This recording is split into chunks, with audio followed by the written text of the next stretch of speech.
De complimenten wienen naar Arin van het fraaie en onvallende spul van de Harkemasse boys. Maar een vastsprong komt er voor FC Lisse. Rick Vermeulen rint een vastzet Samar in de goal. Ja, vastzet of een schot, maar krijgt hoe je het joggen. De vastzet van Koen Fokkema en Vermeulen had er nog alle moeite mee, maar hij krijgt hem er wel in.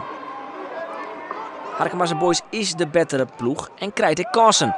Disse van Martijn Barto bij Gelieks, die mat er ijs in. Maar de rebound van Bishop is net op een goal. En dus nog hield hij de 1-0 vastsprong van Lisse. Toch komt Farres nog de liekmaker. De vastzet is van René van der Wij en Ale de Boer. Hij hoeft het eens te springen. Hij kopt hem maar in. De vastzet is van der Wij. De bal gaat door Elsen in hinnen. En ik zie direct de chiststander doek er terug. En dus is het de verdediger Ale de Boer die de liekmaker maakt. Nijreist, ik kansen voor de boys. De corner is van der Wij. De afvallende bal van Oebeles Kokker. En dan via de reg van een Lisse-verdediger die op het groen luidt, gaat die bal op de peel. En Lisse krijgt nog een grote kans. Maar toch een hobbel in het veld gaat deze bal uiteindelijk niet in de goal. Een punt van de Harkemasse boys en trainer Meinersma, die deze weekend zijn contract verlengd had, maar hier.